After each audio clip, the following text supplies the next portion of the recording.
तर लातूर जिल्ह्यात तुफान पाऊस पडतोय। जिल्ह्यातील प्रमुख मांजरा आणि तेरणा प्रकल्प 100% भरले। मांजरा आणि तेरणा धरणातून पाण्याचा विसर्ग सुरू करण्यात आलाय। दरम्यान मांजरा आणि तेरणा नदीला पूर आल्याने नदीकाठच्या शेती पिकांचं प्रचंड नुकसान झालंय।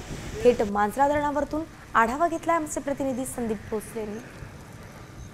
लातूर जिल्ह्याला पाणी पुरवठा करणारं मांजरा धरण आता 92% भरण्यात आलेलं आहे। आपण जर बघितलं तर मांजरा धरणाचे 4 दरवाजे उघडून मांजरा नदी पात्रात पाण्याचा विसर्ग करण्यात येतोय। एकूण 18 दरवाजापैकी 4 दरवाजे उघडून मांजरा नदीमध्ये पाण्याचा विसर्ग करण्यात येतोय। पाहायला गेलं तर मागच्या 2 दिवसापासून लातूर जिल्ह्यात संततधार पाऊस आहे आणि मोठ्या प्रमाणात धरण क्षेत्रामध्ये पाण्याची आवक आल्याने आता धरणाचे 4 दरवाजे उघडून मांजरा नदी पात्रात पाण्याचा विसर्ग करण्यात येतोय। प्रशासनाच्या वतीने नदीकाठच्या गावांना सतर्कतेचा इशारा देखील देण्यात आलेला आहे। मुख्य म्हणजे ही आनंदाची बातमी म्हणावं लागेल लातूरकरांसाठी, कारण लातूर जिल्ह्याला आणि लातूर जिल्ह्यासह बीड असेल, धाराशिव असेल या जिल्ह्यातील काही प्रमुख शहरांना या धरणातून पाणी पुरवठा करण्यात येतो आणि हे धरण आता 92% भरल्याने कुठेतरी आता पिण्याचा आणि शेतीच्या सिंचनाचा प्रश्न मिटल्याचं चित्र दिसतंय।